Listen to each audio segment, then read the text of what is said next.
মহাকর্ষ ভাতা নিয়ে নতুন তথ্য যা বলেন অর্থ উপদেষ্টা। আসলে এটা একটা প্রতিবেদন থেকে নেওয়া, নিউজ পেপার থেকে নেওয়া। আসলে এটি প্রকাশ হয়েছে 20 মে 2025-এ। আসলে মহাকর্ষ ভাতা নিয়ে কী বলল অর্থ উপদেষ্টা তা নিয়ে থাকছে আজকের নিউজ, তাই ভিডিওটি না টেনে শুরু থেকে শেষ পর্যন্ত ভিডিওটি দেখার অনুরোধ রইল গাইস। আসলে সাংবাদিকদের তিনি মহাকর্ষ ভাতা নিয়ে অর্থ উপদেষ্টা কী বলল এবং এই বিস্তারিত নিয়ে তা থাকছে আজকের এই মূল ভিডিও। তাই আমরা আর দেরি না করে আমাদের মূল ভিডিও চলে যাচ্ছি। সেখানে কি বলা হয়েছে? সরকারি চাকরিজীবীরা মহাকর্ষ ভাতা পাচ্ছে বলে জানিয়েছে অর্থ উপদেষ্টা ডাক্তার সালিউদ্দিন আহমেদ। তবে কত শতাংশ পাবে সেটি এখনও নিশ্চিত নয় বলে জানিয়েছেন তিনি।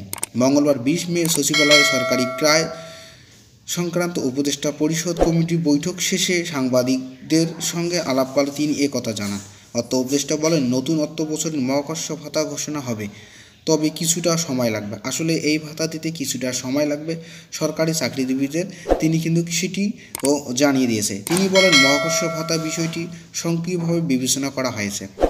হওয়ার সম্ভাবনা মোটামুটি এবং কখন থেকে দিতে পারবে, কতদিন পারবো সেটার জন্য কমিটি দায়িত্ব নিয়েছে। মহাকর্ষ ভাতা দেওয়ার জন্য বাজেটের বরাদ্দ রাখা হয়েছে বলে জানান অর্থ উপদেষ্টা।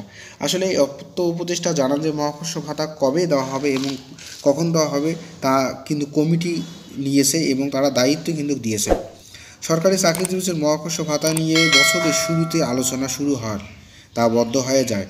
তবে সম্প্রতি ফের আলোচনা শুরু হয়েছে বিষয়টি নিয়ে জানা গেছে। আগামী 25-26 অর্থ বছর থেকে সরকারি চাকরিজীবীদের সর্বোচ্চ 20% পর্যন্ত মহাকর্ষ ভাতার ঘোষণা আসতে পারে। গত জানুয়ারি মাস থেকে এবং সরকারি চাকরিজীবীদের মহাকর্ষ ভাতা কার্যক্রমের পরিকল্পনা ছিল সরকারের।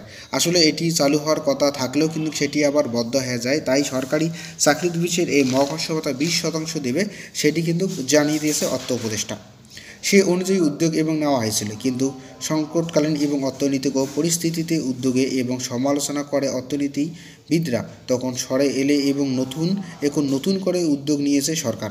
প্রাথমিক প্রস্তাব এবং অনুযায়ী 1 থেকে 9 নম্বর গ্রেড কর্মীদের মধ্যে 10% এবং বাকি সব গ্রেডের জন্য 20% হারে ভাতা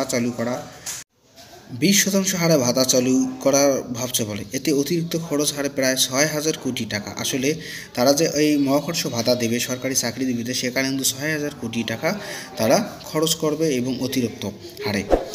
তবে 1 থেকে 9 গ্রেডে ভাতা 15% বাড়ার মোট ব্যয় দাঁড়াবে প্রায় 6,50 কোটি টাকা। চলতি অর্থ বছরের মূল বাজেটে সরকারি কর্মচারীদের বেতন ভাতা বাবদ বরাদ্দ ছিল 82,990 কোটি টাকা, যা মোট বাজেটের 10.41%। গত সরকারের আমলে বৈষম্যের শিকার এবং চাকরিজীবীদের কয়েক দফা পদোন্নতি দেওয়ার সংশোধিত বাজেটে এবং খাতে বরাদ্দ বেড়ে 84,000 কোটি টাকা হয়েছে।